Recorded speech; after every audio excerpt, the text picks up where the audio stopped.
नमस्कार मेरी प्यारी लॉयल फैमिली, मैं हूं मायावी और आज के पॉडकास्ट में मैं आपके लिए एक जबरदस्त और नए पर्सपेक्टिव से समझने और जानने वाली कहानी लेकर आया हूं। यह कहानी आपके लिए जानना बहुत ही जरूरी है क्योंकि इस कहानी में एक बहुत बड़ा सबक छिपा हुआ है। अक्सर हम मजाक में कुछ चीजों पर पहले ध्यान नहीं देते हैं और बच्चों को वह चीजें अलाव कर देते हैं, लेकिन वही मजाक आपके पूरे परिवार पर भारी पड़ जाता है। आज की कहानी एक ऐसी ही लड़की की है जो हॉरर मूवीज में काफी इंटरेस्टेड रखती थी। वह भूत प्रेत जैसे नॉवेल पढ़ा करती थी, फिल्में देखा करती थी। उसके परिवार वाले उसको मना तो करते थे, लेकिन फिर यह सोचकर उसको छोड़ देते थे कि चलो बच्ची है, अभी इन चीजों में वह इंटरेस्टेड है, लेकिन समय के साथ उसका इंटरेस्ट मिट जाएगा। लेकिन उसके परिवार वालों की यही गलती आगे जाकर उनकी जान पर भारी पड़ जाती है। वह बच्ची हॉरर फिल्मों में, भूत प्रेत की कहानियों आदि में इतनी ज्यादा रुचि लेने लग जाती है कि वह बाद में आगे जाकर खुद भी उन चीजों को प्रयोग में करने लग जाती है। और उसी प्रयोग को करते करते वह एक बार एक ऐसी जगह पहुंच जाती है और एक ऐसी आत्मा को जगा देती है जो बदले की आग में जल रही थी। और फिर उसके परिवार को इसका बहुत बड़ा हर्जाना भुगतना पड़ता है। उस लड़की की खुद की जान भी इसी में चली जाती है। तो जिस लड़की के साथ यह हादसा हुआ उसका नाम है नैन्सी, और नैन्सी आज इस दुनिया में मौजूद नहीं है, लेकिन उसकी दोस्तों ने हमें यह पूरी कहानी हमारे साथ शेयर की है। वह चाहती है कि उसकी फ्रेंड के साथ जो हादसा हुआ वह आप सभी को पता चले और कोई भी ऐसी गलती करने की दोबारा कोशिश ना करें। एक दो बार तो वह खुद भी अपनी फ्रेंड के इस चक्कर में फंस गई थी, लेकिन जैसे ही उन्हें एहसास हुआ कि यह चीजें आगे जाकर ज्यादा भयानक हो सकती हैं, तो उन्होंने अपने फ्रेंड से दूरी बनाना शुरू कर दी। लेकिन उन्हें क्या पता था कि उनकी फ्रेंड इस हद तक इसमें आगे जा चुकी है कि वहां से उसका लौटना मुमकिन नहीं है। तो स्टोरी को शुरू करें उससे पहले आपसे कहूंगा कि अगर अब तक भी आप हमारे फैमिली मेंबर नहीं बने हैं तो चैनल को सब्सक्राइब करके इस रिश्ते की गांठ को और मजबूत कर लीजिए, ताकि हर रोज शाम के शाम आपको बेहतरीन से बेहतरीन कहानियां सुनने को मिल सके। और हाँ, जितने भी लोग कहानियां सुन रहे हैं वह अपना एक प्यारा सा कमेंट जरूर कर दें और बताएं कि यह स्टोरी आपको कैसी लगी है और उसके बारे में अपने विचार प्रकट करें। तो साथियों, नैन्सी की फ्रेंड्स ने जिस घटना का मेरे साथ जिक्र किया है उसको मैंने एक कहानी के रूप में तैयार कर दिया है। तो चलिए अब उस स्टोरी को शुरू करते हैं। नैन्सी एक 16 साल की लड़की है जिसके पापा एक नेवी ऑफिसर थे। उसने हाल फिलहाल में ही मुंबई के एक इंटरमीडिएट स्कूल में दाखिला लिया था। इससे पहले नैन्सी के पापा नील मुकेश जी गुजरात में कार्यरत थे। किसी वजह से उनका ट्रांसफर मुंबई हो गया, इसलिए वे अपने परिवार के साथ मुंबई में ही शिफ्ट हो गए थे। नैन्सी के परिवार में उसके साथ उसकी माँ, जो खुद भी एक प्राइवेट स्कूल में पढ़ाती थी, नैन्सी की एक छोटी बहन निश्ची, माँ और उसकी दादी रहती थी। नैन्सी अपनी उम्र के उस पड़ाव में थी जहां लड़के लड़कियां किसी न किसी को अपना आदर्श मानते थे, चाहे वह कोई फिल्म स्टार या कोई लीडर। जहां इस उम्र में लड़के लड़कियों को रोमांटिक गाने और फिल्में पसंद थी, वहीं नैन्सी थोड़ी अलग थी। उसका इंटरेस्ट इन सब चीजों में ना होकर हॉरर चीजों में था। वह पिछले कई साल से हॉरर कहानियां पढ़ती थी, भूत के नोवेल पढ़ती थी और भूत की फिल्में भी देखती थी। नैन्सी के घर वाले उसके इस इंटरेस्ट के बारे में अच्छे से जानते थे और उसे कई बार डांटा भी था, लेकिन नैन्सी इन सब हॉरर चीजों की तरफ और अधिक आकर्षित होती गई। कई बार ऐसा देखा गया था कि वह डरी डरी रहती थी। लोगों के समझाने पर जब वे भूतिया बातों से दूर होती थी तो सामान्य हो जाती थी, लेकिन कुछ समय बाद फिर वह हॉरर फिल्में और किताबें पढ़नी शुरू कर देती है। दोस्तों, ये कोई अजीब बात नहीं है कि कोई हॉरर चीजों की तरफ आकर्षित हो। सबकी अपनी रुचि होती है और नैन्सी की भी वही रुचि थी।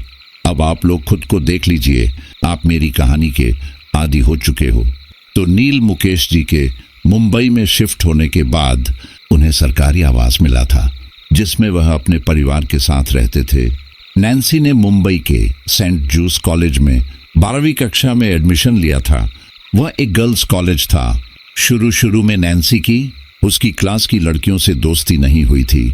उसकी क्लास की ज्यादातर लड़कियां फिल्म और सीरियल्स की बात करने वाली थी और नैन्सी इन सब बातों से बिल्कुल अलग थी। काफी समय बाद नैन्सी की दोस्ती 2 लड़कियों शिवानी और जया से हुई। नैन्सी अक्सर शिवानी और जया के साथ उनके घर जाकर हैंग आउट करती थी और ग्रुप स्टडी भी करती थी। साल होते होते नैन्सी, शिवानी और जया बेस्ट फ्रेंड बन चुकी थी। सब कुछ सही चल रहा था। एक दिन शिवानी के बॉयफ्रेंड की कार एक्सीडेंट में मौत हो जाती है। अपने बॉयफ्रेंड की मौत के बाद से शिवानी काफी दुखी रहती थी। वह नैन्सी और जया से बातें भी कम करती थी और कॉलेज भी कम आती थी। इस बात से नैन्सी भी बहुत दुखी थी। वह शिवानी को अपना बहुत अच्छा दोस्त मानती थी। शिवानी का सबसे अलग और मायूस रहना नैन्सी से देखा नहीं जा रहा था। इसीलिए एक दिन उसने शिवानी से उसके घर जाकर बात की। नैन्सी जया के साथ साथ शिवानी के घर गई। शिवानी उस दिन भी मायूस होकर ही ये अपने दोस्तों से मिलती है और उन्हें अपने कमरे में ले जाती है। नैन्सी शिवानी को समझाती है कि वह फिर से पहले जैसी हो जाए, हंसती खेलती, सबसे मिलती जुलती। लेकिन शिवानी रोने लगती है और कहती है, मैं उससे बहुत प्यार करती थी यार। मैंने उससे बहुत मना किया था कि वह कार ना चलाया करें। उस दिन भी वह पुलिस के पकड़े जाने के डर से अपनी कार को तेज स्पीड से दौड़ा था। और इतना कहकर शिवानी रोने लगती है। शिवानी का कोई बॉयफ्रेंड है, ये बात कोई नहीं जानता था क्योंकि वह एक तरह से बच्चे ही थे। अगर किसी को शिवानी के बारे में पता चलता तो शायद बखेड़ा खड़ा हो जाता। शिवानी खुलकर किसी से भी नहीं कह रही थी। उसकी इस हरकत से उसके घर वाले भी परेशान थे। नैन्सी से भी ये नहीं देखा जाता है और वह शिवानी से कहती है, तू सच में उससे बहुत प्यार करती थी। शिवानी हाँ में सिर हिला देती है। नैन्सी कहती है, देख शिवानी, मैं तेरे बॉयफ्रेंड को वापस तो नहीं ला सकती, लेकिन हाँ उसकी आत्मा से बात करा सकती हूँ। ये सुनकर शिवानी रोना बंद कर देती है और हैरानी से नैन्सी के चेहरे को देखती है। जया भी नैन्सी के मुंह से यह सुनकर हैरान हो जाती है। नैन्सी कहती है, अरे ऐसे क्या देख रही है, मैं सच में तेरे बॉयफ्रेंड से तेरी बात करा सकती हूँ। जया हंसते हुए कहती है, क्या तू इसे किसी तांत्रिक के पास लेकर जाएगी? नैन्सी कहती है, नहीं, मैं जानती हूँ कि आत्मा को कैसे बुला सकते हैं। शिवानी कहती है, क्या तू सच कह रही है? नैन्सी कहती है, हाँ, मैं तुझसे झूठ क्यों बोलूंगी। तू बता, क्या तुझे तेरे बॉयफ्रेंड की आत्मा से मिलना है? शिवानी उत्साहित होकर कहती है, हाँ, मैं उससे मिलना चाहती हूँ। नैन्सी कहती है, ठीक है, अगले हफ्ते मेरे पापा किसी काम से बाहर चले जाएंगे और मेरी मम्मी को भी एक शादी में जाना है। मेरे स्कूल टेस्ट की वजह से मैं मम्मी के साथ नहीं जाऊंगी। घर पर मैं, मेरी बहन और दादी रहेंगी।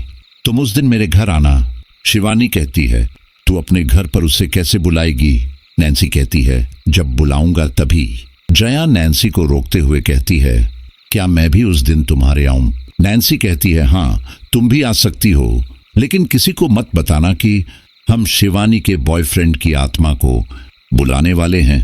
शिवानी और जया नैन्सी को प्रॉमिस करती है कि वे दोनों इस बारे में किसी से नहीं कहेंगी। शिवानी को अगले हफ्ते का इंतजार हो रहा था। वह जल्द से जल्द अपने बॉयफ्रेंड से मिलना चाहती थी।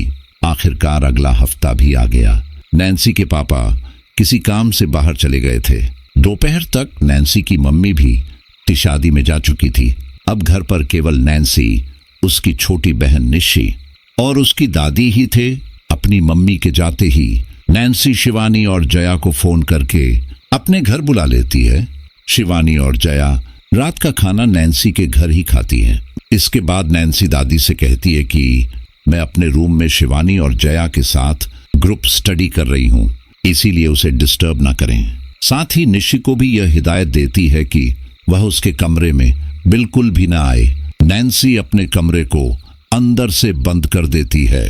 अब वह अलमारी से एक बोर्ड निकालती है जिसे ओजा बोर्ड कहा जाता है। बोर्ड को बनाने का मकसद यही था कि इसके द्वारा मर चुके लोगों की आत्माओं को बुलाया जा सके और उनसे बात की जा सके। यह एक लकड़ी का या फिर गत्ते का बोर्ड हो सकता है। इस बोर्ड पर 0 से 9 तक संख्या लिखी होती है और ए से लेकर जेड तक अल्फाबेट लिखे होते हैं। अंग्रेजी में यस और नो लिखा होता है, साथ ही एग्जिट शब्द भी लिखा होता है। इस बोर्ड के साथ एक तिकोना प्लास्टिक या लकड़ी की छोटी सी चीज होती है जिसे प्लांचेट्टे कहते हैं। इस बोर्ड पर रखते हैं और फिर आत्माओं से सवाल पूछते हैं। माना जाता है कि आत्मा प्लांचेट्टे को हिलाकर बोर्ड पर लिखे शब्दों या अक्षरों की ओर इशारा करती है और इस तरह जवाब देती है। ये बोर्ड वैसे तो एक गेम की तरह 19वीं सदी के आसपास पॉपुलर हुआ, लेकिन इसे लेकर हमेशा से ही काफी विवाद रहा है। कुछ लोग इसे सिर्फ टाइम पास मानते हैं, जबकि कुछ इसे आत्माओं से सच में बात करने का जरिया समझते हैं। कई लोग मानते हैं कि ओजा बोर्ड के साथ खिलवाड़ करना खतरनाक हो सकता है, क्योंकि इससे नेगेटिव एनर्जी या बुरी आत्माएं एक्टिव हो सकती हैं। इसीलिए लोग अक्सर इसे मजाक में भी इस्तेमाल करने से बचते हैं। यह देखकर शिवानी पूछती है, ये क्या है? नैन्सी कहती है, ये ओजा बोर्ड है। तभी जया कहती है, अरे ये वही बोर्ड है ना जो फिल्मों में दिखाते हैं। नैन्सी कहती है, हाँ सही कहा। जया पूछती है, क्या यह सच में काम करता है? नैन्सी कुछ देर चुप रहती है, फिर कहती है, शायद हाँ, मैं भी इस बोर्ड को पहली बार इस्तेमाल कर रही हूँ।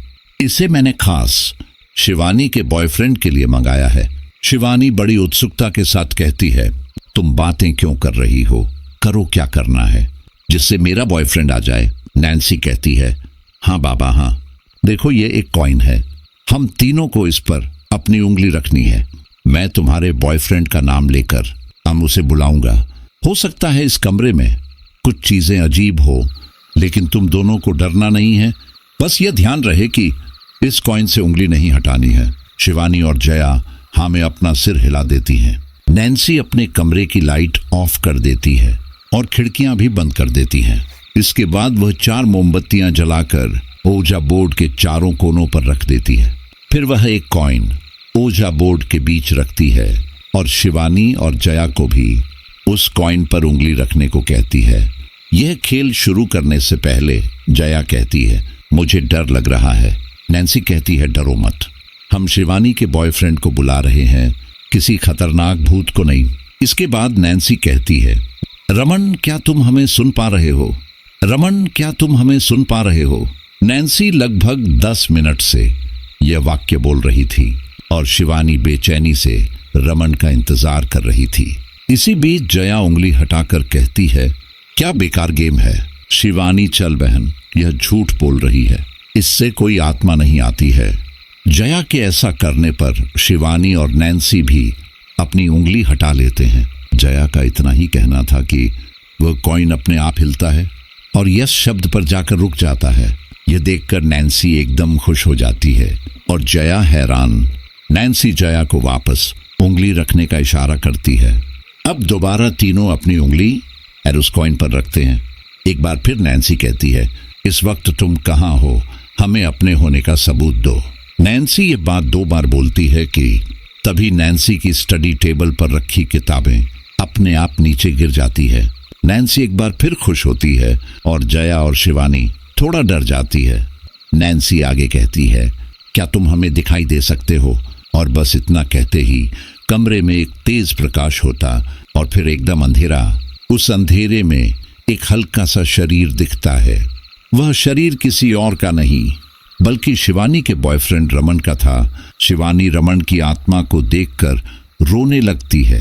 शिवानी और रमन की आत्मा कुछ देर बातें करती हैं और फिर तभी कोई नैन्सी का दरवाजा खटखटा देता है, जिससे वह आत्मा एकदम गायब हो जाती है।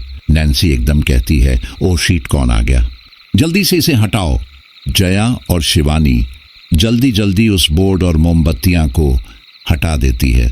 नैन्सी दरवाज़ा खोलती है तो बाहर उसकी दादी हाथ में फ़ोन लेकर खड़ी थी।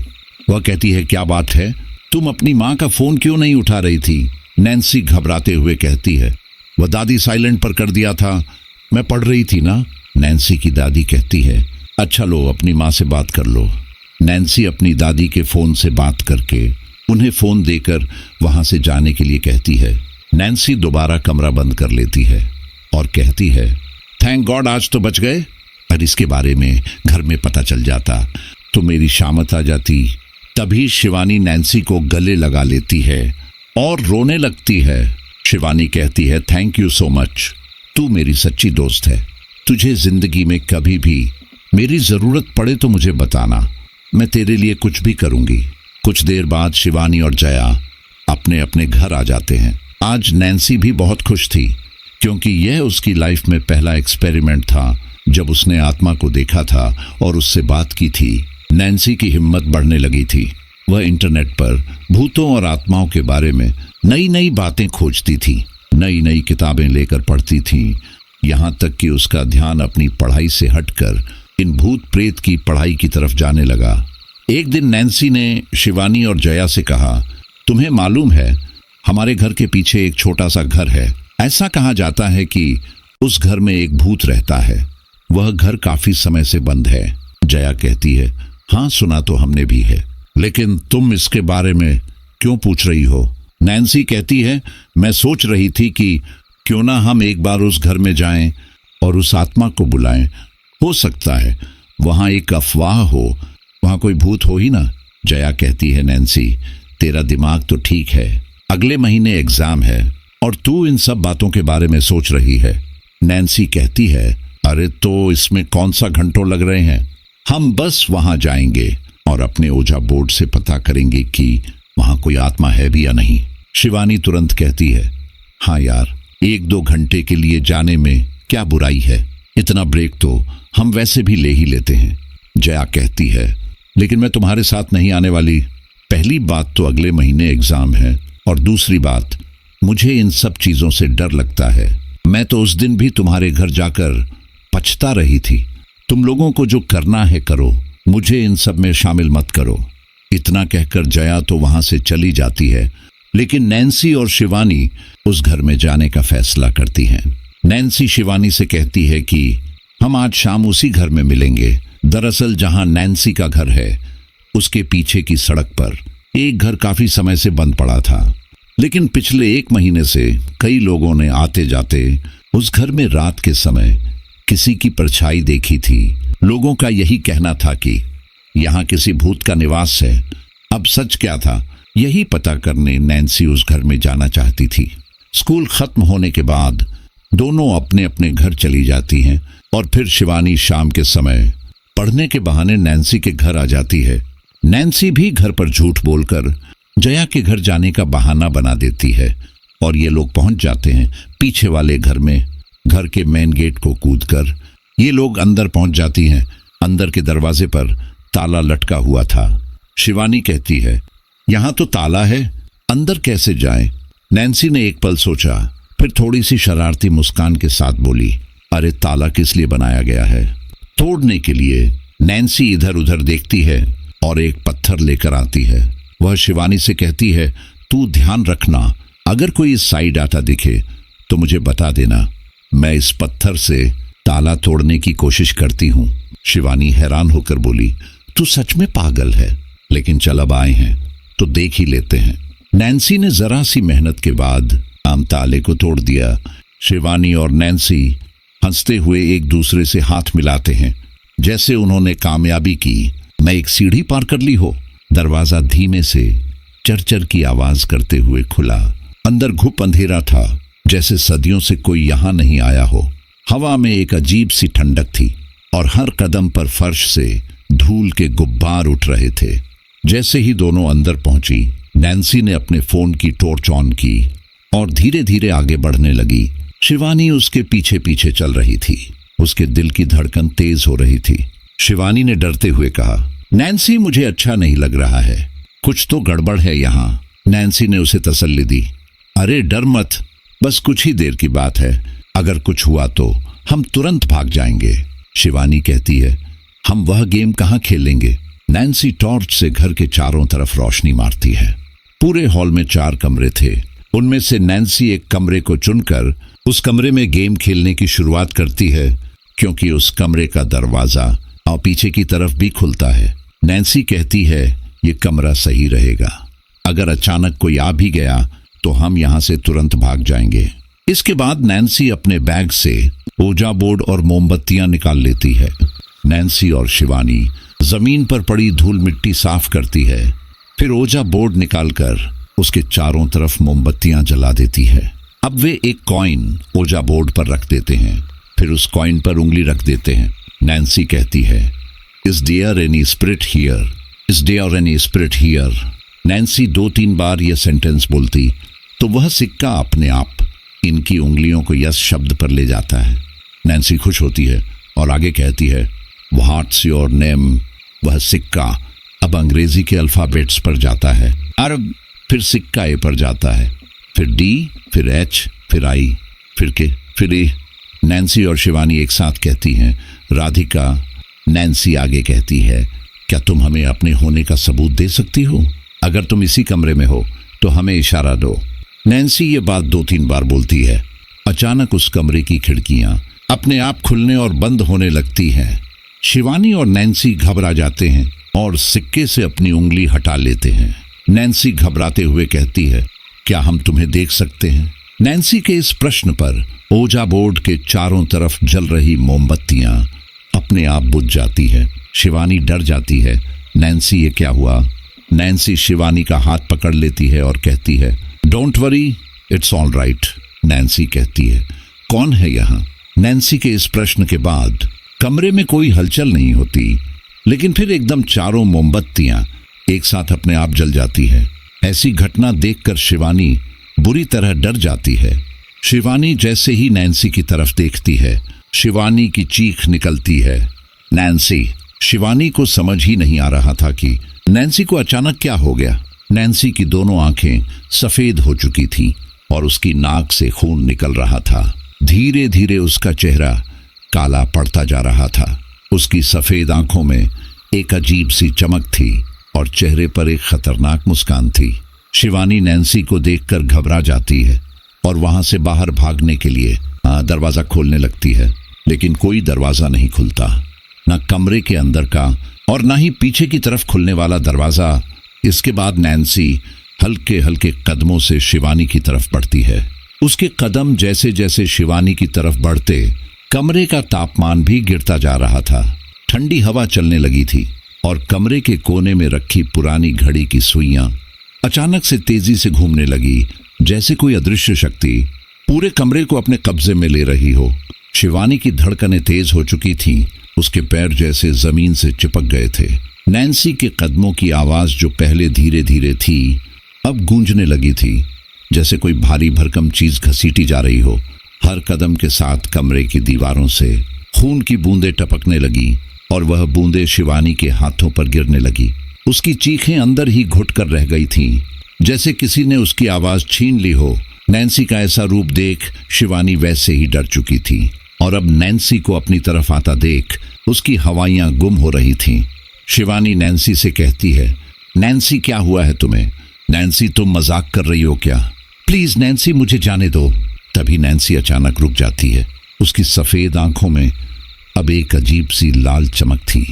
वो सीधे शिवानी की आंखों में देखती है और धीरे से कहती है, तुम्हें लगता है कि यह मजाक है? शिवानी, नहीं, ये तो बस शुरुआत है। शिवानी की हालत पतली हो चुकी थी, उसका सारा शरीर कांप रहा था। उसने नैन्सी से दूर भागने की कोशिश की, लेकिन उसका पैर अचानक किसी अदृश्य शक्ति ने पकड़ लिया। वह जमीन पर गिर पड़ी और नैन्सी उसके ऊपर झुक गई और बोली, कहाँ जा रही हो दोस्त? खेल अभी खत्म नहीं हुआ। नैन्सी के चेहरे की मुस्कान अब और भी भयानक हो चुकी थी। वह शिवानी के गले पर हाथ रखती है और उसका दम घुटने लगता है। तभी कमरे की लाइट्स जोर से झपकती हैं और नैन्सी के हाथ अचानक शिवानी के गले से हट जाते हैं। वह पीछे हट जाती है, उसकी आंखें फिर से सफेद हो जाती हैं और तभी नैन्सी बुरी तरह चीखती है। वह अपना मुंह फाड़ के चीखती है तो शिवानी को उसके मुंह में खून ही खून नजर आता है और उसका शरीर अचानक से बेदम होकर जमीन पर गिर पड़ता है। शिवानी जल्दी से उठती है और दरवाजे की तरफ दौड़ती है, लेकिन दरवाजा अब भी नहीं खुलता। तभी कमरे के कोने से एक धीमी भयानक हंसी सुनाई देती है। शिवानी के रोंगटे खड़े हो जाते हैं। वह मुड़कर देखती है तो नैन्सी अब भी वहीं पड़ी है, लेकिन उस हंसी की आवाज किसी और की है, किसी अदृश्य ताकत की जो वहां मौजूद है। वह नजारा देखकर शिवानी भी वहीं बेहोश हो जाती है। अब रात के लगभग 9 बज चुके थे।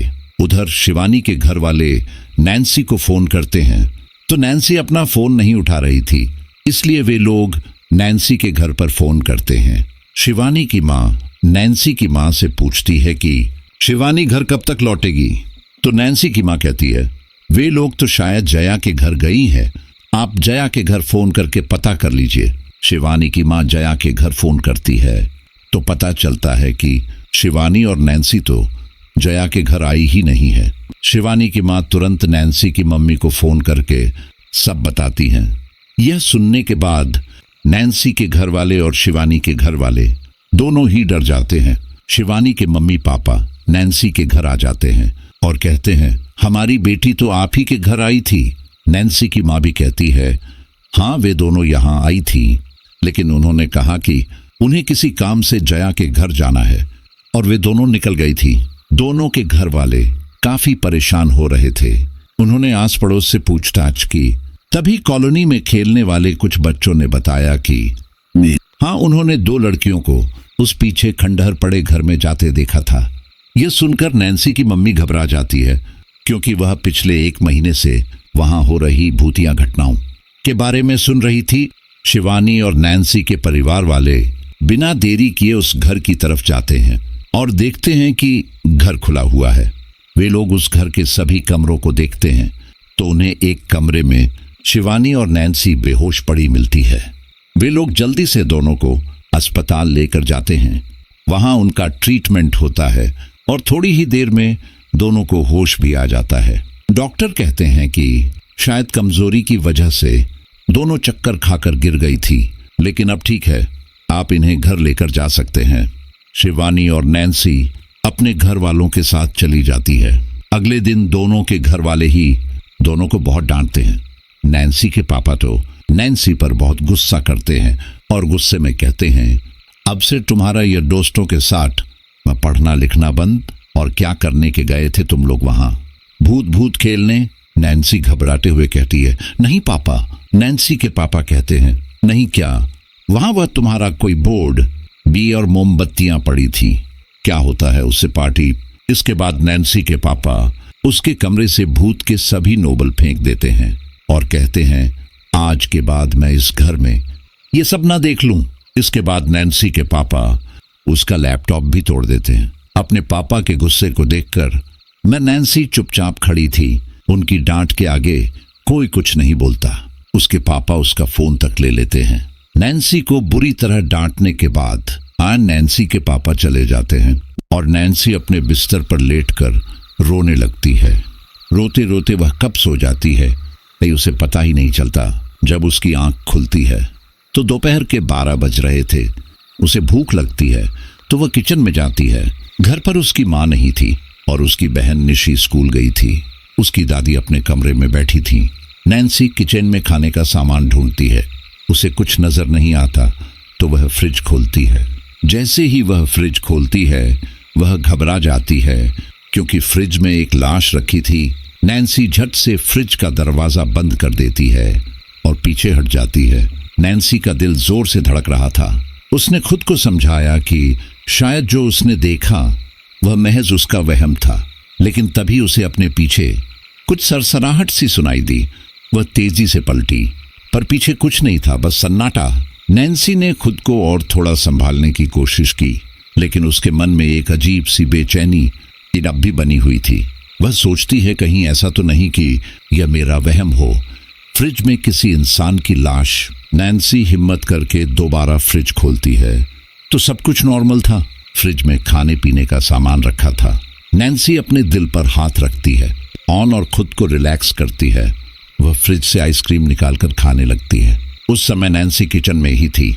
आइसक्रीम खाने के बाद जैसे ही वह किचन से बाहर आने वाली थी, उसकी नजर गैस पर जाती है। गैस जल रही थी और उस पर कुछ भी नहीं रखा था। नैन्सी अपने दिमाग पर जोर डालती है कि अरे ये गैस किसने खोली, मैंने तो गैस का कोई काम नहीं किया।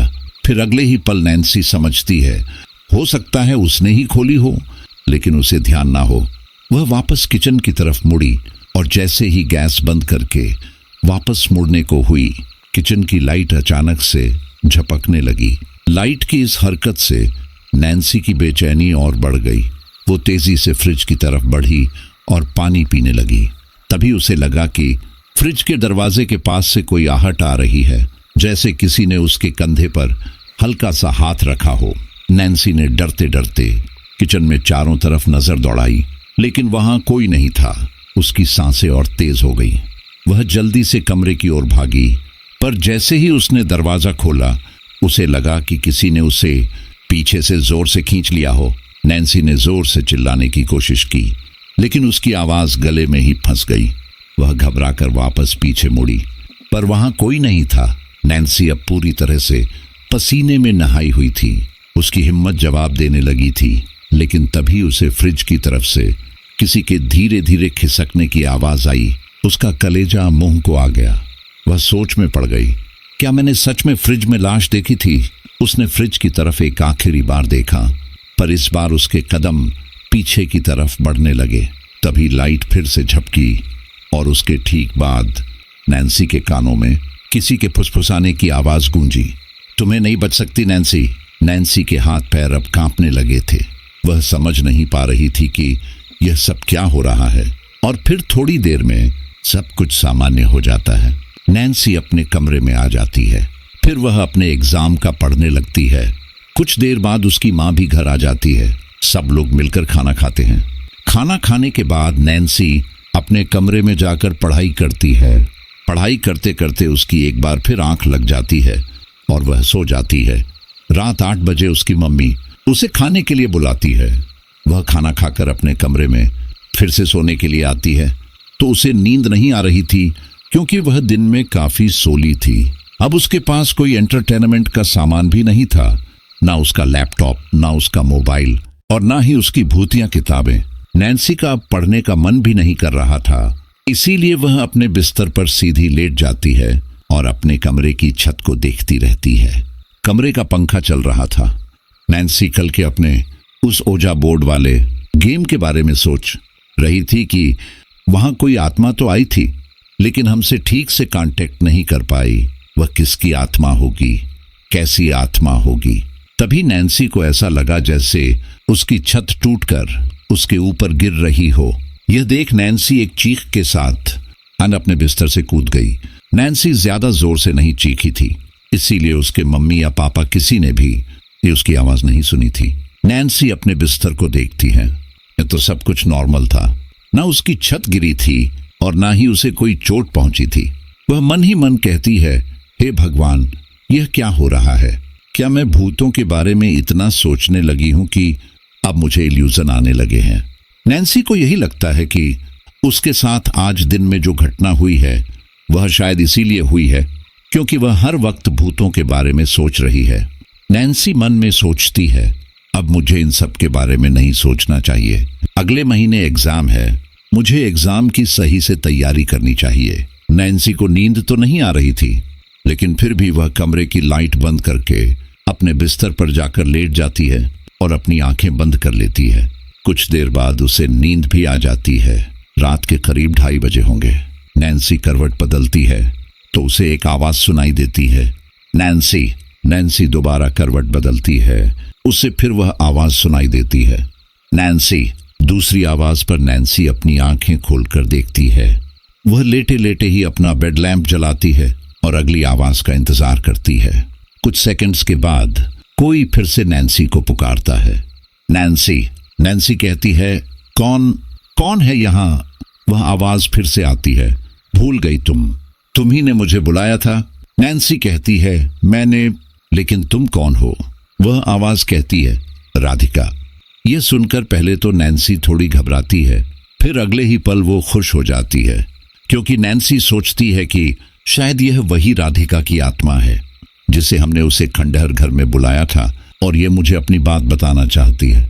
नैन्सी का वैसे भी कोई एंटरटेनमेंट नहीं हो रहा था, इसीलिए वो फैसला करती है कि वह इस आत्मा से बात करेगी। नैन्सी राधिका की आत्मा से कहती है, तुम कहाँ हो मुझे अपने होने का एहसास दिलाओ। तभी नैन्सी ने अपने शरीर पर जो चादर ओढ़ रखी थी वह अपने आप नीचे की ओर खिसक जाती है।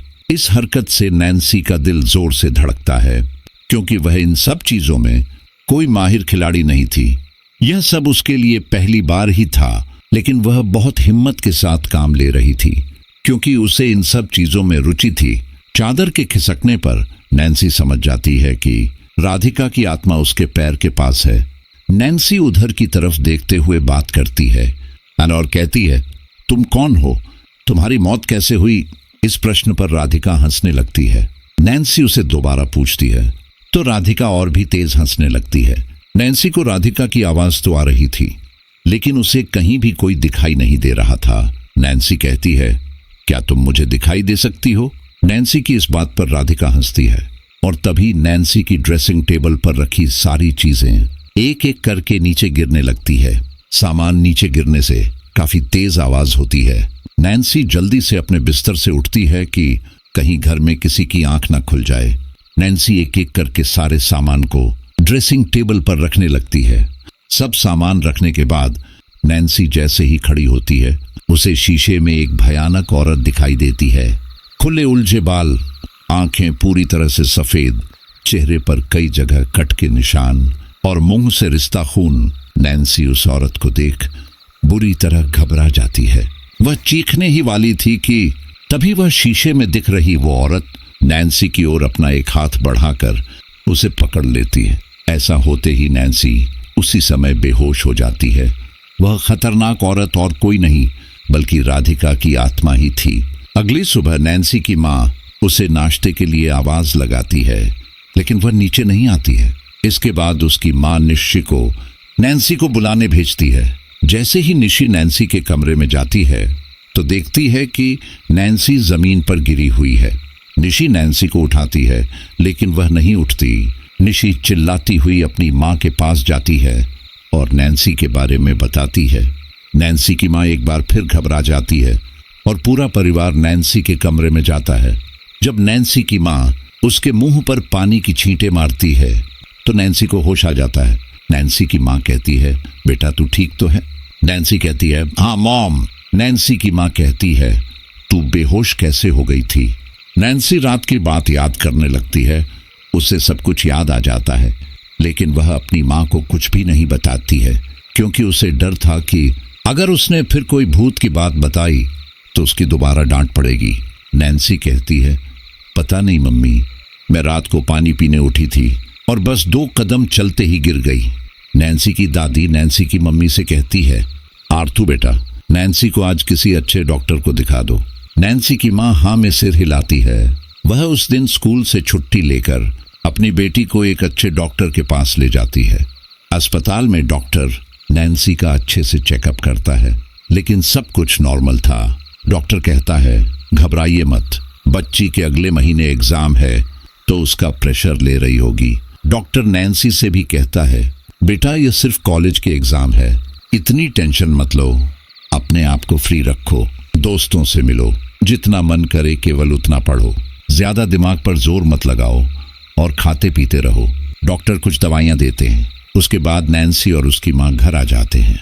नैन्सी की माँ नैन्सी को आराम करने के लिए कहती है, इसीलिए नैन्सी अपने कमरे में लेटने चली जाती है। नैन्सी लेटी ही थी कि तभी वह जोर जोर से रोने लगती है। उसकी आवाज इतनी तेज थी कि कमरे के बाहर तक जा रही थी, जो कि नैन्सी की माँ और दादी को भी सुनाई दे रही थी। नैन्सी को इस तरह से रोता देख नैन्सी की दादी और माँ नैन्सी के कमरे में भागे चले जाते हैं और देखते हैं कि वह बिस्तर पर सीधी लेटे हुए हैं और रोए जा रही है। उसके आंसू बहे जा रहे हैं। नैन्सी की माँ नैन्सी से कहती है, नैन्सी बेटा क्या हुआ, रो क्यों रही हो? नैन्सी की माँ उसे उठाने की कोशिश करती है, लेकिन नैन्सी का शरीर भारी हो चुका था, वह उसे उठा नहीं पा रही थी। नैन्सी के साथ ऐसा इसलिए हो रहा था क्योंकि उसके अंदर राधिका की आत्मा थी। जब एक शरीर में एक साथ 2 आत्माएं वास करेंगी तो इंसान का वजन तो अपने आप ही भारी होगा। नैन्सी की दादी भी नैन्सी को चुप कराती है, लेकिन नैन्सी बस रोए जा रही थी। नैन्सी क्यों रो रही थी न वह खुद बता रही थी और न ही किसी को इसकी वजह पता थी। रोते रोते वह एक बार फिर बेहोश हो जाती है। एक बार फिर नैन्सी की माँ टेंशन में आ जाती है और अपनी सास से कहती है, अम्मा देखिए ना, इसे क्या हो गया है। ये सुबह भी बेहोश मिली थी और अब फिर। डॉक्टर कहते हैं कि सब कुछ नॉर्मल है। बताओ मैं इसे कहाँ लेकर जाऊं? ऐसे क्या हो गया है, मेरी समझ में नहीं आ रहा है। इसके पापा भी घर पर नहीं है। इतना कहकर नैन्सी की माँ भी रोने लगती है। नैन्सी की दादी उसकी माँ को समझाती है, बेटा परेशान मत हो, मैं नैन्सी के पापा को फोन करती हूँ और उसे सब कुछ बताती हूँ। नैन्सी की दादी उसी समय नैन्सी के पिताजी को फोन करती हैं और उन्हें नैन्सी की हालत के बारे में बताती है।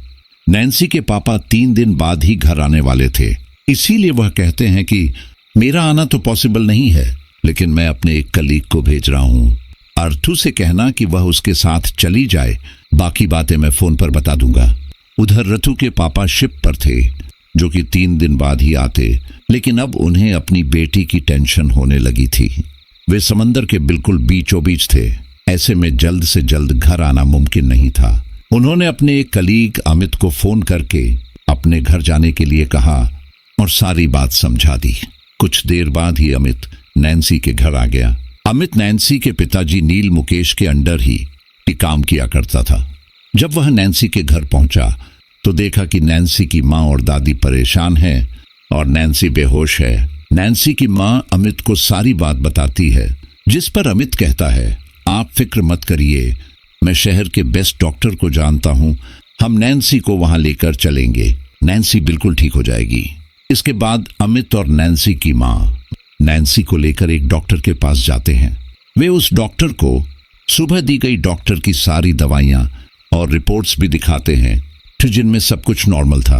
साथ ही नैन्सी की माँ यह भी बताती हैं कि बेहोश होने से कुछ देर पहले नैन्सी बुरी तरह रो रही थी। वह क्यों रो रही थी, उसकी वजह हमें नहीं पता। डॉक्टर आप चाहे कितनी भी फीस लीजिए, महंगी से महंगी दवाई लिखिए, लेकिन आप मेरी बेटी को ठीक कर दीजिए। मुझसे उसे इस तरह से देखा नहीं जाता।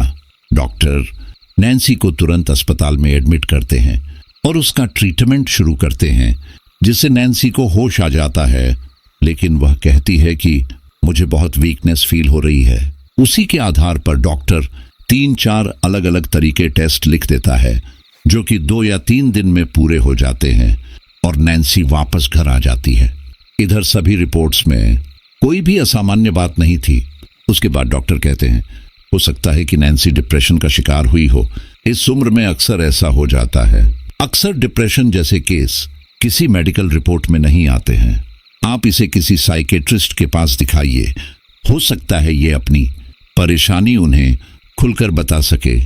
एक बार फिर डॉक्टर कुछ दवाइयां देकर नैन्सी को डिस्चार्ज कर देता है और नैन्सी वापस अपने घर आ जाती है। घर आने के कुछ देर बाद नैन्सी बिल्कुल नॉर्मल थी, जैसे पहले रहती थी। वह सबसे हंस बोल रही थी, काफी बातें भी कर रही थी। अब पूरा एक दिन निकल जाता है। नैन्सी को ना कोई बेहोशी का दौरा पड़ा था और ना ही उसे कोई भी अजीब चीज दिखाई दी थी, जैसे पिछले कुछ दिनों में दिखाई दी थी। उससे अगले दिन नैन्सी के पापा घर आ जाते हैं। अपने पापा को देखकर नैन्सी बहुत खुश होती है और उसके पापा भी नैन्सी को एकदम गले लगा लेते हैं और नैन्सी से माफी भी मांगते हैं। नैन्सी तू इतना डिप्रेशन में क्यों है बेटा? मैंने तुझे डांटा इसीलिए डिप्रेशन में चली गई क्या? बेटा मैंने तुझे तेरी भलाई के लिए डांटा था। मुझे क्या पता था कि तेरी इतनी तबीयत खराब हो जाएगी। अगर मुझे ऐसा पता होता तो मैं तुझे कभी नहीं डांटता। नैन्सी कहती है, कोई बात नहीं पापा, लेकिन प्लीज अब आप कहीं मत जाना, मुझे आपके साथ ही रहना है। नैन्सी के पापा कहते हैं, हाँ मेरे बेटा मैं कहीं नहीं जाऊंगा, मैं 1 हफ्ते घर पर ही रुकने वाला हूँ। यह बात सुनकर नैन्सी बहुत खुश होती है। नैन्सी के पापा अपनी बेटी की तबीयत को लेकर चिंतित थे, इसीलिए वे छुट्टी लेकर 1 हफ्ते के लिए यहाँ आए थे।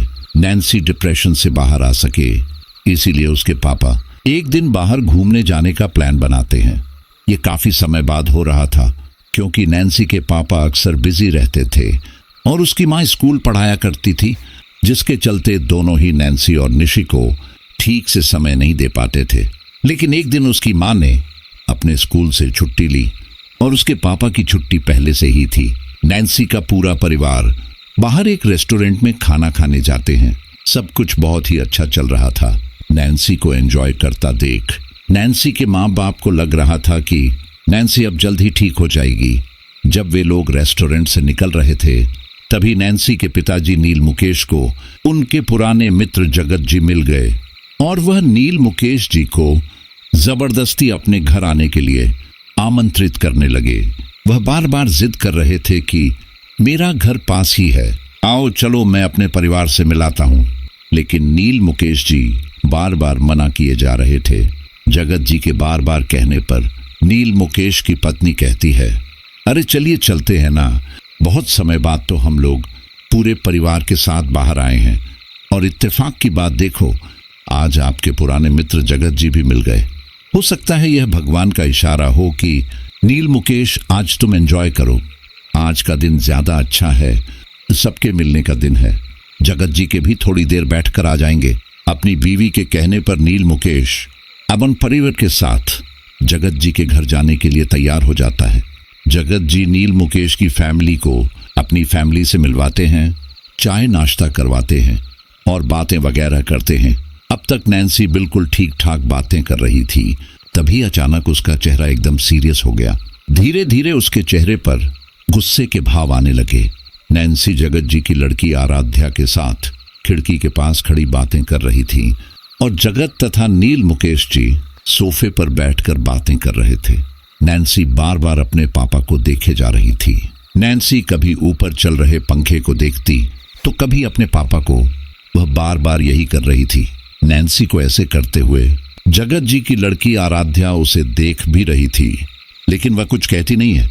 कुछ देर बाद जगत जी किसी काम से अपने कमरे में गए और नैन्सी ने पंखे की तरफ देखा और वह भी बहुत गुस्से से। जगत जी के जाते ही नील मुकेश जी सामने टेबल पर रखे टीवी का रिमोट उठाने के लिए उठते हैं और वैसे ही पंखा सोफे पर गिर जाता है। नील मुकेश जी बाल बाल बच जाते हैं। इस तरह पंखा गिरता देख आराध्या एकदम चीखती है, अंकल। नील मुकेश जी घबरा जाते हैं। पंखा गिरने से एक तेज आवाज होती है जिससे सभी बाहर आ जाते हैं और गिरे हुए पंखे को देखकर घबरा जाते हैं। जगत जी घबराते हुए नील मुकेश से पूछते हैं, अरे भाई कहीं चोट तो नहीं लगी? नील मुकेश जी कहते हैं, नहीं मैं ठीक हूँ, अगर 1 सेकंड वहां से नहीं हटा होता तो शायद पंखा मेरे ऊपर ही गिरता। लेकिन यह पंखा गिर कैसे? जगत जी कहते हैं, हाँ यार, अचानक से कैसे गिर गया। वह पंखे की जांच करने लगते हैं। तभी नील मुकेश जी कहते हैं, अरे यार चल खत्म कर, मैं बच तो गया, चोट तो नहीं लगी। अब काफी देर हो गई है, हमें अपने घर के लिए निकलना चाहिए। जगत जी को बहुत अफसोस होता है कि उनका दोस्त इतने सालों बाद मिला और उसके साथ आज यह घटना हो गई। कुछ देर बात करने के बाद नील मुकेश जी अपने परिवार के साथ अपने घर आ जाते हैं। नैन्सी की माँ थोड़ी टेंशन में थी क्योंकि घटना ही ऐसी हुई थी। नैन्सी अभी भी गुस्से में थी।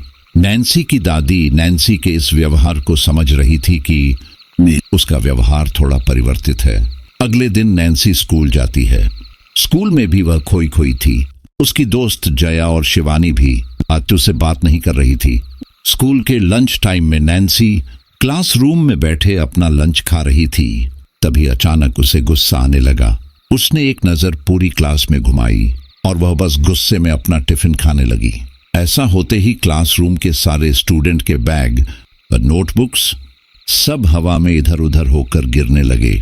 उस समय क्लासरूम में 1-2 लड़कियां और थीं। ऐसा होता देख वे घबरा कर बाहर आ गई और अपनी बाकी क्लासमेट को बुलाने लगी। बाकी लड़कियों ने जब यह सब देखा तो वह घबरा गई और उन्हें गुस्सा भी आया कि आखिर क्लास और उनके बैग्स का ये हाल किसने किया। कुछ ही देर में टीचर्स भी क्लासरूम में जाकर क्लास का हाल देखती हैं तो वह भी गुस्सा करती हैं कि आखिर यह सब किसने किया। वे 2 लड़कियां जो उस समय क्लास में मौजूद थीं, वह कहती हैं, मैडम किसी ने भी नहीं किया, यह तो अपने आप ही हवा में उड़ रहे थे, हमें नहीं पता कैसे। मैम उन दोनों लड़कियों को भी डांटती है। वह कहती हैं, तुम्हारा कहने का मतलब है क्लासरूम में भूत था जिसने यह सब कर दिया। उस समय क्लास में कौन कौन मौजूद था? वे दोनों लड़कियां नैन्सी की तरफ भी इशारा करती हैं, मान और कहती है, लेकिन नैन्सी अपनी सीट पर बैठी लंच कर रही थी और हम भी लंच ही कर रहे थे। हम सच कह रहे हैं मैम, आप खुद ही सोचिए इतनी कम समय में हम इतना सब बवाल कैसे कर सकते हैं। और क्लास का यह हाल देखकर हम तुरंत ही अपनी क्लासमेट को बुलाकर भी ले आए थे। उस समय मैम क्लास के सभी बच्चों को डांटकर नहीं वहां से चली जाती है, क्योंकि वह सोचती है कि यह क्लास की ही शैतानी होगी। लेकिन यह तो क्लास के बच्चे भी जानते हैं कि भला ऐसा कोई क्यों करेगा। लेकिन शिवानी और जया को सब कुछ नॉर्मल नहीं लगता है। उन्हें नैन्सी पर शक होता है। स्कूल खत्म होने के बाद शिवानी नैन्सी से पूछती है, नैन्सी क्या वो सब कुछ तुमने किया था? शिवानी के इस सवाल पर नैन्सी केवल मुस्कुरा देती है और आगे बढ़ जाती है। शिवानी मन ही मन सोचती है, कहीं ऐसा तो नहीं कि नैन्सी के अंदर कोई आत्मा हो। यही सोचकर शिवानी अब नैन्सी से दूर रहने का ही फैसला करती है। नैन्सी वापस घर जाकर अजीब व्यवहार कर रही थी। आज उसके घर पर उसकी पसंद का खाना बना था, चिकन और नान रोटी।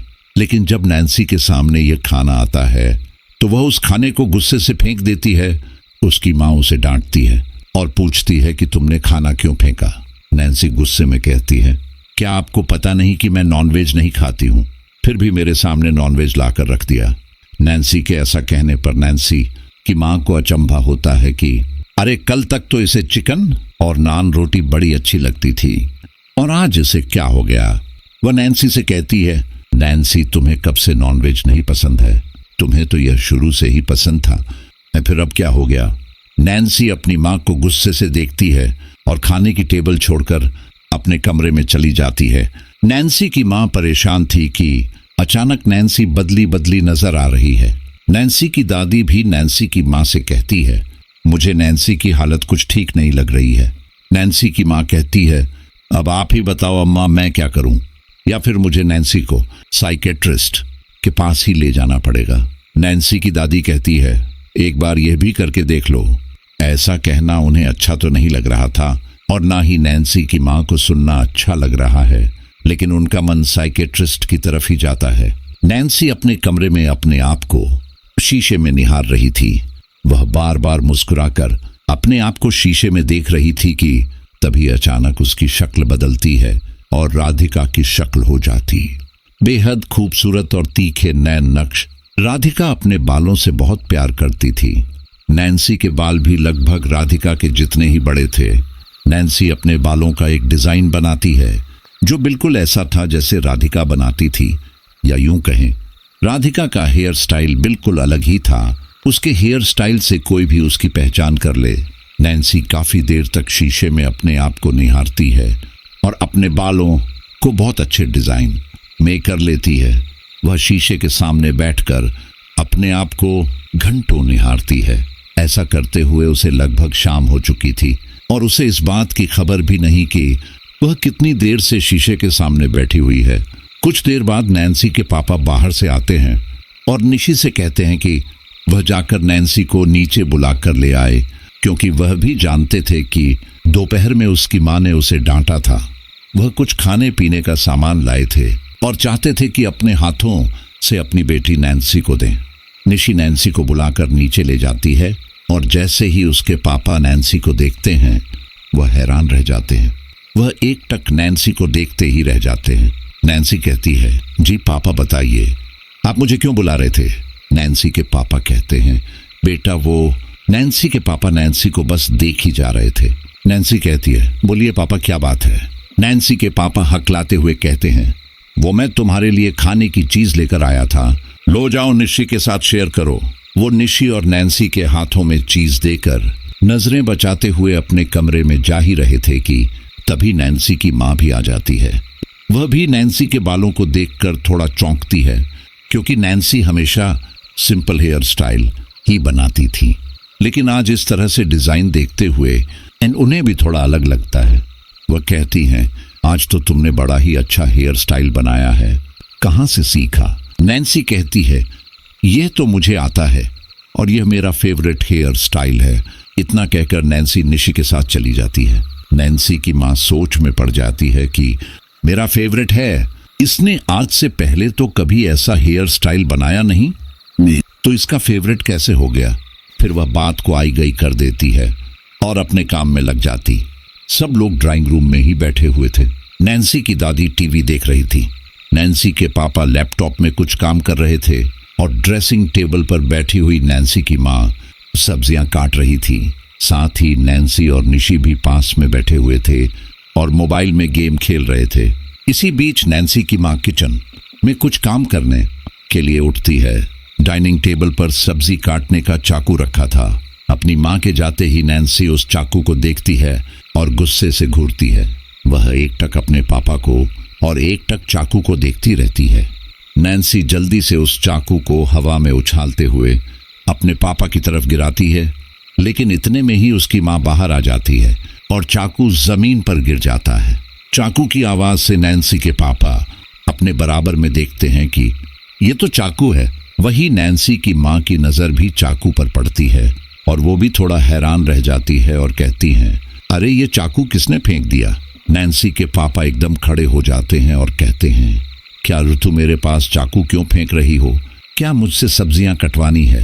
नैन्सी की माँ कहती है, अरे मैं आपकी तरफ चाकू क्यों फेंकूंगी? मैं तो खुद किचन से आ रही हूँ।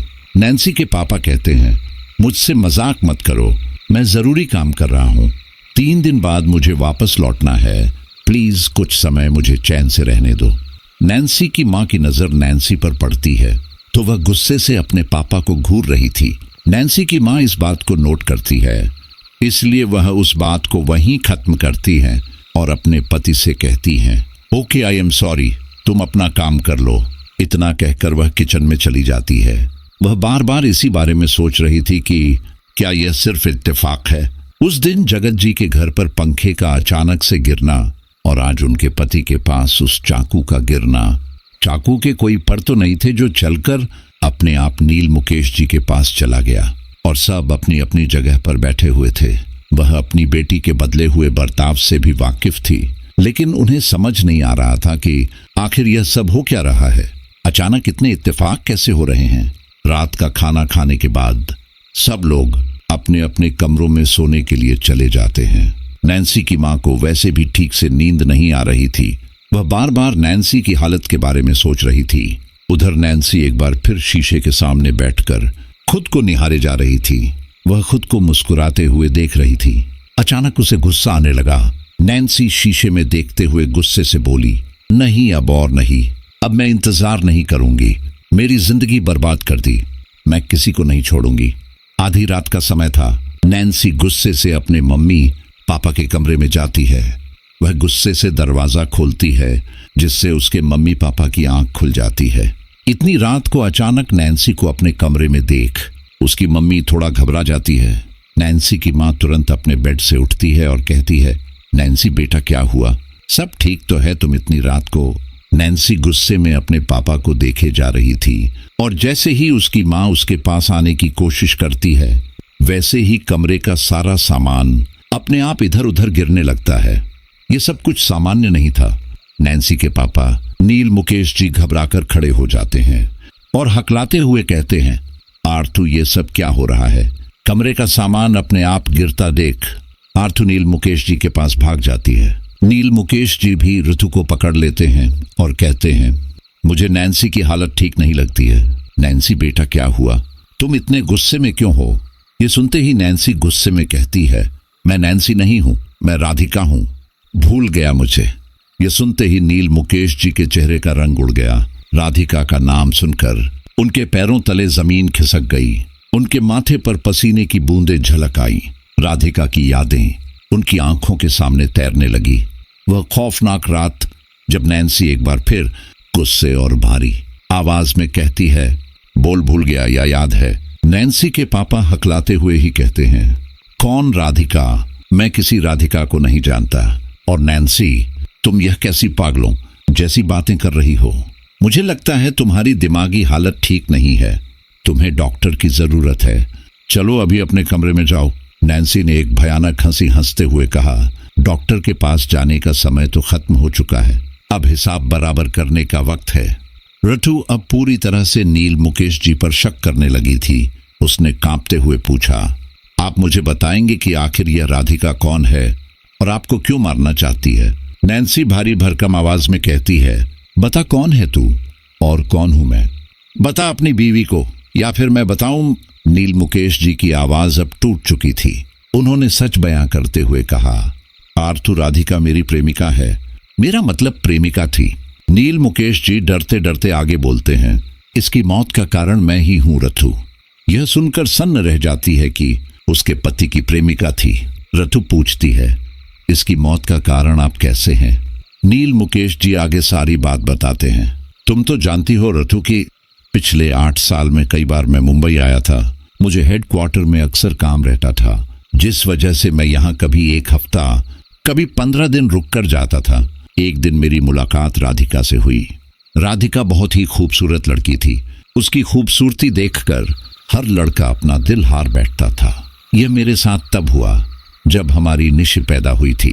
दोबारा लड़की होने पर मैं थोड़ा परेशान था, क्योंकि मैं चाहता था कि मेरा एक बेटा हो। मैं जानता हूं मैं गलत था और मैंने अपने आप को समझने की कोशिश भी की थी, लेकिन जब मुझे राधिका मिली तो मैं इसकी खूबसूरती से पीछे नहीं रह सका और मुझे यही ख्याल आया कि मैं राधिका से शादी करूंगा तो शायद मुझे बेटा हो जाएगा। सब कुछ सही चल रहा था, लेकिन राधिका से भी मेरी बेटी प्रिंसी पैदा हुई। इत्तेफाक से 1 साल पहले हेडक्वार्टर से नोटिस आया कि मुझे 5 साल मुंबई ही शिफ्ट होना है। ये बात जब राधिका को पता चली और तो वह बहुत खुश हुई थी, लेकिन साथ ही उसे यह भी पता चल गया था कि मेरी एक और बीवी है और मुझे 2 बच्चे हैं। राधिका से यह बात सहन नहीं हो रही थी, इसलिए वह मुझसे अक्सर लड़ाई करती थी। पिछले महीने की ही बात है। राधिका मुझे बार बार फोन करके परेशान कर रही थी। उसे पता था कि मैं यही मुंबई में हूँ। वह कई बार घर आने की धमकी दे चुकी थी और राधिका ने मुझसे कई बार कहा था कि वह मेरा तलाक कर देगी और मुझे जेल करा देगी। वो मेरा घर बर्बाद कर देगी। अब तुम ही बताओ मैं क्या करता। पानी सिर से ऊपर हो चुका था। पिछले महीने की 18 तारीख को मैं राधिका के घर पर ही था। वह उस दिन भी मुझसे झगड़ा कर रही थी। उस दिन तो वह यहाँ आने के लिए घर से बाहर ही निकल गई थी। मुझे कुछ समझ नहीं आया कि अब मैं क्या करूँगा, इसलिए मैंने राधिका को समझाया और कहा कि चलो मैं ही तुम्हें अपने घर लेकर चलता हूँ। मैं सारी सच्चाई खुद बताऊंगा। मेरी इस बात पर वह राजी तो हो गई, लेकिन सारे रास्ते में यही सोचता रहा कि मैं सच का सामना कैसे करूंगा। हमारी कार घर की पिछली वाली सड़क पर थी। अचानक मेरी गाड़ी ने चलना बंद कर दिया। राधिका इस बात पर भी कहने लगी कि तुम जानबूझकर गाड़ी नहीं चला रहे हो। और हाँ, मैं सच में जानबूझकर गाड़ी नहीं चल रहा था, क्योंकि मेरी हिम्मत नहीं थी कि मैं राधिका को तुम्हारे सामने लाऊं। तभी मुझे वह खंडहर घर दिखाई दिया जो कई सालों से बंद था। मैंने उस समय मन में सोच लिया था कि मैं राधिका को मार दूंगा। मैं अपना घर बर्बाद होते हुए नहीं देखना चाहता था। इसीलिए मैंने राधिका से कहा कि तुम मेरे साथ 1 मिनट इस घर में आओ। राधिका ने मना किया, लेकिन मैंने उसे बताया कि यह घर मैंने तुम्हारे लिए ही खरीदा है जी, लेकिन काफ़ी पुराना है। अगर तुम्हें पसंद नहीं आया तो मैं ये घर नहीं खरीदूंगा। मैंने राधिका को बहुत ही प्यार से समझाया। जब उसे मेरी बातों पर विश्वास हो गया तो वह मेरे साथ उस घर में चली गई और वहां जाकर मैंने उसे पीटना शुरू कर दिया। मैंने उसे बहुत समझाया कि अब वह मेरी जिंदगी से चली जाए, नहीं तो मैं उसे मार दूंगा। लेकिन राधिका अपनी जिद पर अड़ी रही। वो बार बार यही कहती कि तुम चाहे मुझे मार दो, लेकिन मैं तुम्हारी बीवी को, तुम्हारे परिवार को तुम्हारी सच्चाई बताकर रहूंगी। वह मुझे गुस्सा दिला रही थी, इसीलिए मैंने वहीं उसका गला दबा दिया। और जब मुझे एहसास हुआ कि राधिका मर चुकी है तो मैं उसे वहीं छोड़कर आ गया। लेकिन बाद में मुझे ध्यान आया, अगर आते जाते किसी को उसकी लाश मिल गई तो गड़बड़ हो जाएगी। इसलिए मैं अगले दिन उसकी लाश को ठिकाने लगाने उसी घर में गया और उस घर के बगीचे में गड्ढा खोदकर राधिका की लाश को दफन कर दिया। यह सब सुनकर नैन्सी की आंखों से आंसू आ रहे थे। उसके अंदर राधिका की आत्मा ने कहा, तूने मेरी बच्ची के साथ क्या किया? क्या उसे भी मार दिया? नील मुकेश जी ने कहा, नहीं, मैंने उसे नहीं मारा। मैंने उसे एक आश्रम में भेज दिया क्योंकि मैं उसे नहीं अपना सकता था। मैं जानता हूँ राधिका मेरी गलती है। मैं इस बात के लिए पछताता हूँ, लेकिन प्लीज तुम मुझे माफ कर दो। मेरे 2 बच्चे हैं, मेरे बाद उनका ध्यान कौन रखेगा? लेकिन राधिका की आवाज में कोई माफी नहीं थी। वो बोलती है, माफी? तूने कभी मुझे माफ किया था। आज तेरा हर पाप तुझे याद दिलाऊंगी। तूने मेरी बेटी को अनाथ कर दिया, ऐसे ही मैं तेरे बच्चों को अनाथ कर दूंगी। तेरे पूरे परिवार का नाश कर दूंगी। तूने मुझे धोखा दिया था, मैं तुझे नहीं छोड़ूंगी। इतना कहकर नैन्सी अपने पापा का गला दबाने लगती है। हालांकि उसके अंदर राधिका की आत्मा थी, लेकिन आर्थू को तो अपनी बेटी ही नजर आ रही थी। वह बार बार नैन्सी से कहती, नैन्सी छोड़ दो उन्हें, वह तुम्हारे पापा है। नैन्सी छोड़ दो, वह तुम्हारे पापा हैं। लेकिन नैन्सी पर असर कहाँ था, क्योंकि वह नैन्सी थोड़ी थी, वह तो राधिका थी। नैन्सी की मां नैन्सी को पकड़कर पीछे हटने की काफी कोशिश कर रही थी, लेकिन नैन्सी में बहुत ताकत आ गई थी। नैन्सी अपने पापा का गला तब तक दबाती रही जब तक कि उनका दम नहीं निकल गया, और जैसे ही उन्होंने सांस लेना छोड़ दिया, वो आंखें पलट दी। नैन्सी ने उनकी गर्दन भी छोड़ दी। रथु अपने पति को देखकर रोने लगी। इसके बाद नैन्सी ने रथु को गुस्से से देखा और कहा, मैं तुझे भी नहीं छोड़ूंगी। रथु की मां भागते हुए दरवाजे पर पहुंची और नैन्सी अपनी मां के पास आ रही थी कि तभी दरवाजा टूट जाता है और नैन्सी की दादी कमरे में दाखिल हो जाती है। उनके हाथ में गंगाजल था और वह कुछ मंत्र पढ़ रही थी। मंत्र पढ़ते पढ़ते वह उस गंगाजल को नैन्सी के ऊपर डालती है तो नैन्सी बेहोश हो जाती है। ऋतु अपनी सास के गले लगकर रोने लगती है। जब उनकी नजर उनके बेटे नील मुकेश पर पड़ती है तो वह चौंक जाती है। नैन्सी की दादी रथु से पूछती है, नील को क्या हुआ? आर्थू रोते हुए बताती है, ये अब नहीं रहे। यह सुनकर दादी जोर से चिल्लाती हैं और अपना सिर पकड़ लेती है। वह अपने बेटे को उठाने की भरसक कोशिश करते हैं, लेकिन उनका बेटा मर चुका था। वह खुद भी वहां बैठकर कुछ देर रोती है। फिर उनकी नजर नैन्सी पर पड़ती है, जो बेहोश थी, जिसकी आंखों के चारों तरफ काले घेरे हो गए थे। उसे देखकर लग ही नहीं रहा था कि वह नैन्सी है। नैन्सी की दादी समझ चुकी थी कि यह काम नैन्सी के अंदर किसी दुष्ट आत्मा ने किया है। निशी भी घर का माहौल देखकर रो रही थी। रथु अब तक कमरे में हुई सभी वारदातों को अपनी सास को बताती है। नैन्सी की दादी अपनी बहू आर्थू को शांत कराती है और कहती हैं, यह समय सही नहीं चल रहा है, हमें सोच समझकर कदम उठाना है। नैन्सी की दादी और मां बेहोश नैन्सी को उसके कमरे में ले जाती है और बाहर से ताला लगा देती है। नैन्सी की दादी रात को ही एक जानने वाले डॉक्टर को अपनी तसल्ली के लिए अपने घर बुलाती है, ताकि डॉक्टर बता सके कि उनका बेटा जीवित है या मर चुका है। अफसोस, उनका बेटा मर चुका था। आर्थू निशिका रो रो के बुरा हाल था। अगले दिन यह खबर सब में फैल जाती है कि नील मुकेश जी का देहांत हो गया है। नैन्सी की दादी सभी लोगों से इस बात को छुपाती हैं कि नील मुकेश जी का देहांत कैसे हुआ। वह सभी से यह कहती है कि रात में नील को हार्ट अटैक आया था। इस बात पर कुछ लोग शक करते हैं कि उन्हें हार्ट की कोई दिक्कत नहीं थी, और तो फिर अचानक कैसे। वही दूसरी ओर कुछ लोगों का कहना था कि हाँ, आजकल तो जवान लोगों को भी हार्ट अटैक आ जाता है। ऐसे में अगर नील मुकेश जी को भी हार्ट अटैक आ गया तो कोई अचंभा नहीं था। उन्हें भी अपने परिवार की और अपने काम पर चिंता रहती थी। जैसे तैसे करके नील मुकेश जी का अंतिम संस्कार और सभी क्रियाकर्म निपट जाते हैं। नैन्सी अभी भी अपने कमरे में बेहोश पड़ी थी। सारे मेहमान चले जाने के बाद नैन्सी की दादी और नैन्सी की मां बहुत ही होशियारी के साथ नैन्सी के कमरे में जाते हैं तो देखते हैं नैन्सी अभी भी बेहोश पड़ी है। नैन्सी की मां पानी का गिलास लेकर नैन्सी के सिरहाने बैठती है और नैन्सी को आवाज लगाती है, नैन्सी, नैन्सी। लेकिन नैन्सी नहीं उठती है। लेकिन जैसे ही वह कहती है राधिका, नैन्सी तुरंत अपनी आंखें खोल लेती है।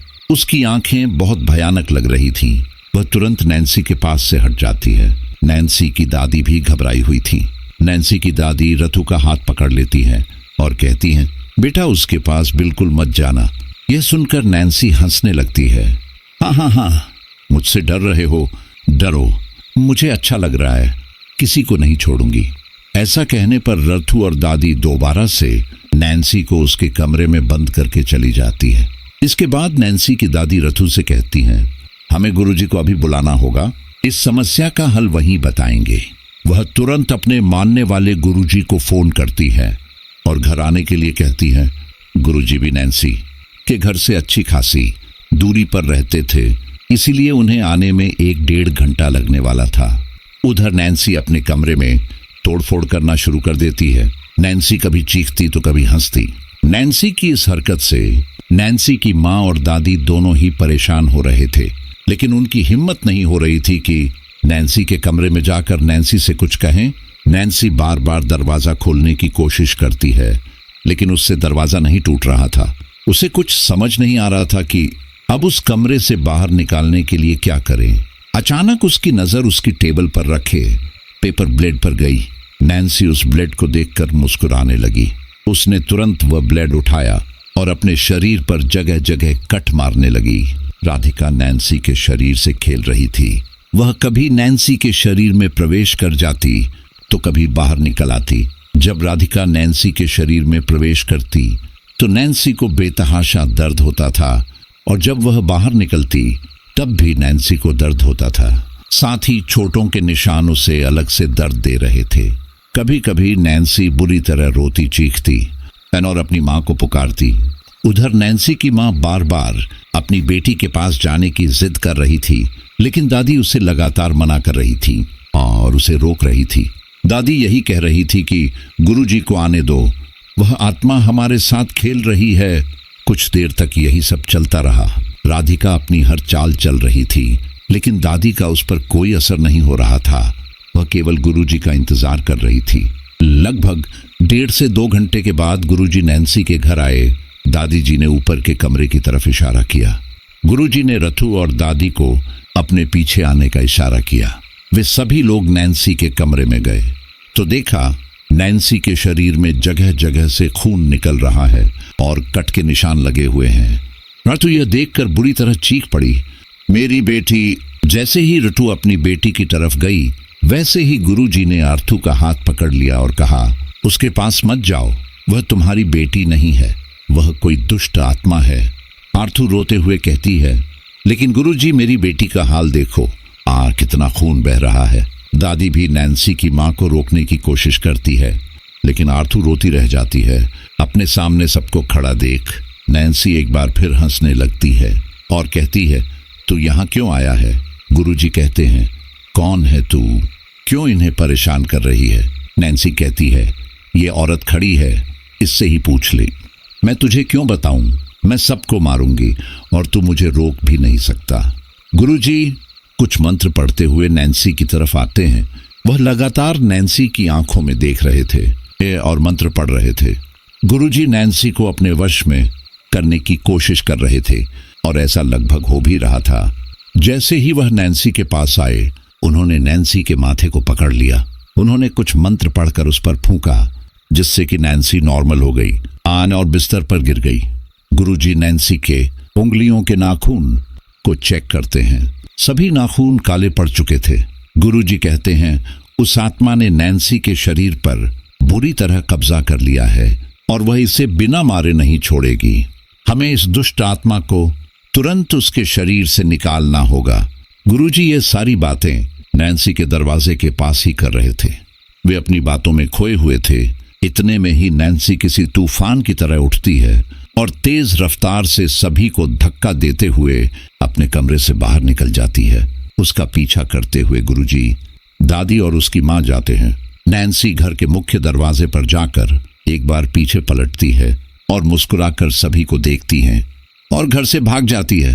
अर्थू भी उसका पीछा करती है और गुरुजी भी उसके पीछे जाते हैं। वह कहाँ चली गई थी किसी को नहीं पता था। एक ही मिनट में वह सबकी नजर से ओझल हो चुकी थी। उसकी माँ इधर उधर लोगों से पूछ रही थी कि कहीं उसकी बेटी को देखा। 1-2 लोगों ने बताया भी कि हाँ, कोई लड़की भागती हुई मेन हाईवे की तरफ गई है। उसकी माँ भी उसी तरफ भागती है। नैन्सी इतनी तेज भाग रही थी कि वह मेन हाईवे तक पहुंच गई। पहले तो वह सड़क के किनारे किनारे जा रही थी, उसके बाद वह सड़क के बीचों बीच भागने लगी। उसकी माँ रथु उसे आवाज लगा रही थी, लेकिन वह पीछे पलट कर नहीं देख रही थी। एक पल के लिए नैन्सी रुकी भी, लेकिन जैसे ही उसने देखा सामने से ट्रक आ रहा है, वह जानबूझकर ट्रक के सामने आ गई और ट्रक वाले ने अनजाने में उसे कुचल दिया, क्योंकि उसे ऐसा अंदाजा नहीं था कि अचानक से उसके ट्रक के सामने कोई आ जाएगा। नैन्सी की मौके पर ही मौत हो गई। वहां तुरंत ही भीड़ इकट्ठा हो गई। आसपास के लोगों द्वारा जल्दबाजी में ही उसे अस्पताल ले जाया गया। उसकी माँ भी उसके साथ गई, लेकिन आर्थर नैन्सी को बचा नहीं पाई। नैन्सी ने अस्पताल में जाते ही भी अपना दम तोड़ दिया था। उसकी हालत बहुत बुरी थी। पुलिस ने ट्रक ड्राइवर को पकड़ लिया था। जब नैन्सी की लाश घर आई थी और उसका अंतिम संस्कार किया जा रहा था तो सभी लोग बहुत अफसोस कर रहे थे कि एक दिन पहले ही इसके पिता की मौत हुई और अब बेटी की। नैन्सी के चेहरे पर जगह जगह कट के निशान थे। वे लोग नैन्सी की माँ और दादी से इसके बारे में पूछ रहे थे तो वे यही बता रहे थे कि एक्सीडेंट की वजह से ये चोट आई है। नैन्सी का क्रियाकर्म हो जाने के बाद रथु और दादी बहुत ही गम में थी। गुरुजी भी उनके घर पर मौजूद थे। वह नैन्सी की दादी से कहते हैं, अभी उसका खेल खत्म नहीं हुआ है, हमें सतर्क रहना होगा। गुरुजी अपने थैले से अभिमंत्रित धागे निकालते हैं और कहते हैं, यह धागा अपने हाथ पर बांध लो ताकि उस दुष्ट आत्मा से बचे रहो, क्योंकि हो सकता है वह अब तुम में से किसी और के शरीर पर कब्जा करे। गुरुजी ने अभिमंत्रित धागा निकालते हुए सबसे पहले दादी जी के हाथ पर बांधा, फिर वे आर्थू के हाथ पर धागा बांधते हैं। सब कुछ सही चल रहा था, लेकिन जब वे निशी के हाथ पर धागा बांधने गए तो निशी ने अपना हाथ पीछे खींच लिया। गुरुजी ने निशी की ओर देखकर कहा, लाओ बेटा, हाथ दिखाओ, यह तुम्हारी रक्षा के लिए है। निशी ने गुरुजी को धक्का दे दिया और गुरुजी इतनी जोर से गिर पड़े कि उनकी सांसें भी फटने लगीं। निशी की आंखों में अचानक लाल रंग छा गया। उसकी आंखें जैसे आग से भर गई थीं। वह गुस्से में चिल्लाती हुई बोली, मैं निशी नहीं हूं, मैं राधिका हूं। मैंने तुमसे कहा था मैं किसी को नहीं छोड़ूंगी। राधिका के गुस्से ने पूरे ड्राइंग रूम को तबाह कर दिया। चीजें हवा में उड़ रही थी। किचन के बर्तन, सोफे के तकिए और यहाँ तक कि दीवार की पेंटिंग्स भी गिर रही थी। आर्थू और दादी जी घबराए हुए सोफे के पीछे छिप गई। गुरुजी, जो पहले से ही बूढ़े और थके हुए थे, चोटों के बावजूद मंत्र पढ़ने की कोशिश कर रहे थे, लेकिन हर बार जैसे ही वह मंत्र पढ़ते उनकी चोटें बढ़ जाती और मंत्र टूट जाते। गुरुजी के चेहरे पर पसीना और दर्द साफ नजर आ रहा था। वह पूरी कोशिश कर रहे थे, लेकिन राधिका की ताकत से वह लाचार नजर आ रहे थे। रथु अपने पति और बेटी को खोने का दुख सहन करते हुए घबराई हुई और गुस्से में भरी हुई थी। उसने सोचा कि अगर अब भी स्थिति काबू में नहीं आई तो सब कुछ खत्म हो जाएगा। जब रथु ने देखा कि गुरुजी भी असहाय हो चुके हैं तो उसने सोफे के पीछे से निकलते हुए गुस्से से कहा, बस अब बस करो राधिका, तुम ऐसा नहीं कर सकती। राधिका के गुस्से का सामना करते हुए आर्थू ने एक और कदम आगे बढ़ाया। वह अपने भीतर की ताकत को जगाते हुए बोली, तुमने हमसे बहुत कुछ छीन लिया है, लेकिन अब तुम्हारा खेल खत्म होगा। आर्थू ने हाथ में जलती हुई मोमबत्ती उठाई और राधिका की ओर फेंकी, लेकिन मोमबत्ती की हवा में ही बुझ गई। रथु की उम्मीदें चूर चूर हो गईं। अचानक राधिका की ताकत बढ़ गई। कमरे की दीवारें कांपने लगीं और बत्तियां झपकने लगीं। राधिका मुस्कुराकर कहती है, मैं बस करूं उसका क्या जो तेरे पति ने मेरे और मेरी बच्ची के साथ किया। आर्थू रोती है, हाँ मैं मानती हूं, मेरे पति ने तुम्हारे साथ गलत किया। उन्होंने न केवल तुम्हारे साथ गलत किया बल्कि मेरे साथ भी गलत किया। उन्होंने मुझे भी धोखा दिया है, मेरे बच्चों को भी धोखा दिया है, लेकिन उन्होंने तुम्हारे बच्चे को तो कुछ नहीं किया था ना, उसे तो नहीं मारा था, उसे तो अनाथ आश्रम छोड़ आए थे, तो तुम क्यों मेरे दोनों बच्चों को मार रही हो। राधिका कहती है, मैं कब से अपना बदला लेने के लिए तड़प रही हूँ। तेरे पति को तो मैं बहुत पहले मार चुकी होती, लेकिन मेरी आत्मा मुकेश तक पहुंच नहीं पाई। जब मैंने उसे पहली बार मारने की कोशिश की थी, उसने तभी मेरे कब्र के ऊपर एक अभिमंत्रित पत्थर रखवा दिया था। वह तो तेरी बेटी ने ही मुझे आजाद किया, उसी ने मुझे बुलाया। ये भगवान की तरफ से इशारा था। यह मेरे लिए इशारा था कि मैं अपना और अपनी बेटी का बदला नील मुकेश और उसके परिवार से ले सकूं। ऋतु गुस्से में कहती है, अरे तो नील मुकेश को मार तो दिया, मेरे बच्चों से दुश्मनी क्यों निकाल रही हो। यहाँ तक तुमने मेरी एक बेटी को भी मार दिया, तुम्हारा हिसाब बराबर हो गया। अब मेरी दूसरी बेटी को छोड़ दो, उसके बदले चाहे मेरी जान ले लो, लेकिन उसकी जिंदगी बख्श दो। इतना कहकर रथु रोने लगती है और कहती है, मैं तुम्हारा दुख समझ सकती हूँ राधिका, कि तुम्हें कैसा फील हुआ होगा जब तुम्हें नील की दूसरी पत्नी के बारे में पता चला होगा, क्योंकि मेरे पति उस वक्त मौत के मोह में थे। जब मुझे उनकी सच्चाई का पता चला, मुझे तब भी उनसे नफरत हो रही थी। तुम्हारे गुनहगार नील मुकेश थे, ना कि मैं और मेरे बच्चे। प्लीज भगवान से डरो। अगर भगवान ने तुम्हें मौका दिया था तो सिर्फ नील मुकेश को मारने का, न कि इन मासूम बच्चों को मारने का। तुम एक माँ हो और मैं उम्मीद करती हूँ कि तुम दूसरी माँ का दर्द समझोगी। नील की गलती थी, हालांकि अब मेरे बच्चों से भी उनका साया उठ चुका है। मैं फिर भी आगे बढ़ने को तैयार हूँ। मैं अपने बच्चों के साथ जिंदगी काट लूंगी, लेकिन इस तरह अपने बच्चों को अपनी नजरों के सामने मरता नहीं देख सकती। मैं तुम्हारे आगे भीख मांगती हूँ राधिका, प्लीज मेरी बच्ची को छोड़ दो। ऋतु की यह बातें सुनकर राधिका रोते हुए कहती है, तुम्हें अपनी बच्ची का दुख है, जबकि वह तुम्हारे सामने मर रही है। तुम्हें कम से कम सब्र तो होगा कि तुम्हारी बच्चे इस दुनिया में नहीं, लेकिन मुझसे पूछो, मेरी आत्मा मेरी बेटी को लेकर किस तरह परेशान है। वह किस आश्रम में होगी, वहां कैसे रह रही होगी। उसे पानी और अंधेरे से डर लगता था, वहां उसका ख्याल कौन रख रहा होगा। तुम एक माँ हो ना, तुम भी मेरा दर्द समझो। आर्थू कहती है, मैं समझती हूँ, इसीलिए तुमसे भीख मांग रही हूँ राधिका। नील ने तुम्हारे और मेरे दोनों के साथ धोखा किया है। उसने न केवल तुम्हारे बच्चे को अनाथ किया, बल्कि उसने मेरी बेटी की भी जान ली है। मेरी बेटी की जान जाने के पीछे असली वजह तुम नहीं, अनिल ही था। अगर वह कभी तुम्हारे साथ ऐसा न करता तो शायद तुम भी मेरी बेटी को कभी नहीं मारती। मैं अब भी तुम्हें माफ करने के लिए तैयार हूं, हालांकि मेरी बेटी की कोई गलती नहीं थी। मैं बस तुमसे इतना वादा कर सकती हूं कि तुम्हारी बेटी जो अभी आश्रम में होगी, मैं उसे अपनाने को तैयार हूं। तुम्हें यही फिक्र है कि तुम्हारी बेटी का ख्याल कौन रखेगा। मैं तुमसे वादा करती हूं, तुम्हारी बेटी का ख्याल मैं रखूंगी, बिल्कुल वैसे ही जैसे मैं अपने बच्चों का रखती हूं। मैं ये समझूंगी कि मुझे नैन्सी के बदले तुम्हारी बेटी प्रिंसी मिल गई, लेकिन प्लीज अब तुम ये खून का खेल और मत खेलो। तुम्हारा असली कातिल मर चुका है। इन बच्चों ने तुम्हारा कुछ नहीं बिगाड़ा। भगवान सब देख रहा है। भगवान भी के उसी को सजा देता है जो गलती करता है, ना कि उसके पूरे परिवार को। हम सब अपना बोझ खुद उठाएंगे, कोई किसी का बोझ नहीं उठाएगा। तो तुम क्यों एक दुष्ट आत्मा बन रही हो, एक बुरी आत्मा बन रही हो?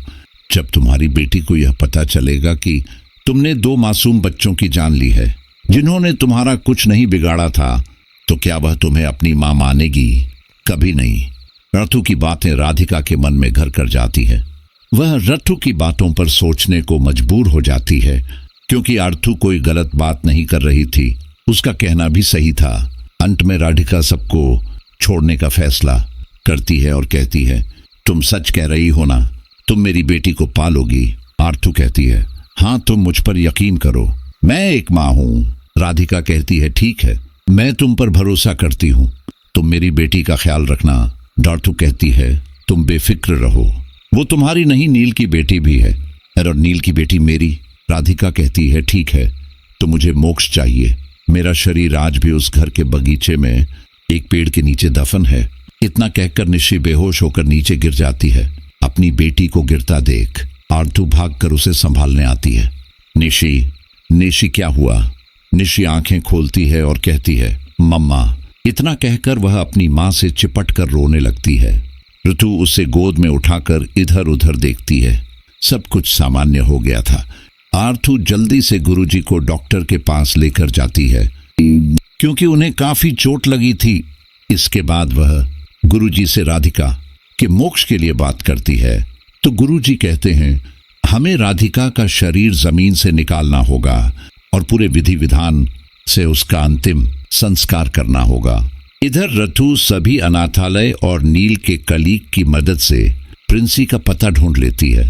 प्रिंसी की सही पहचान करने के लिए रथु उसे नील मुकेश का फोटो दिखाकर पूछती है कि क्या यही तुम्हारे पापा हैं? वह कहती है, हाँ। यह सुनकर आर्थू उसे गले लगा लेती है और अपने घर ले आती है। वहीं पुलिस की देखरेख में उस खंडहर घर से राधिका का सड़ा गला शव निकालकर उसका अंतिम संस्कार किया जाता है। आर्थू आज भी अपनी बेटी नैन्सी की याद में तड़पती है। एक दिन वह उस खंडहर घर में जाती है और उस ओजा बोर्ड को ढूंढकर उसे आग लगा देती है, क्योंकि उसकी बेटी की मौत का कारण यह ओजा बोर्ड भी है। अब अपने घर का खर्चा ऋतु खुद ही उठा रही है। कुछ दिन बाद गवर्नमेंट की तरफ से भी उसे मदद मिल जाती है। खाटू आज भी प्रिंसी और निशी को बराबर का प्यार करती है। तो साथियों, हमारी आज की ये स्टोरी मैं यहीं पर कंप्लीट होती है और मुझे पूरा यकीन है कि ये स्टोरी आपको काफी पसंद आई होगी। साथियों, ओजा बोर्ड के बारे कुछ लोग मानते हैं कि यह नकारात्मक शक्तियां का प्रतीक है, तो कुछ लोग इसे केवल गेम मानते हैं। मैं नहीं जानता कि आप इसे क्या मानते हैं या क्या नहीं मानते, लेकिन इतना ज़रूर है कि हमें इन चीज़ों से दूर ही रहना चाहिए। बच्चों को इन चीज़ों से दूर रखना चाहिए, क्योंकि अगर आपको खेल ही खेलना है तो काफ़ी सारी ऐसी वस्तु हैं जिनसे आप खेल खेल सकते हैं। लेकिन अगर कोई ये कह रहा है कि उन चीज़ों में नकारात्मकता है, तो हो सकता है कि उनमें ऐसा कुछ तो रहा होगा, तभी इस तरह की बातें बनी होंगी। अब कभी कभी यह चीज़ें काम कर जाती है और कभी कभी यह चीज़ें काम नहीं कर जाती, तो बेहतर यही होगा कि बच्चों को इन चीज़ों में इंटरेस्टेड नहीं होने दें और खेल में दूसरी चीज़ों का उपयोग करें। आप सही का बहुत बहुत धन्यवाद। मिलते हैं अगली स्टोरी पर।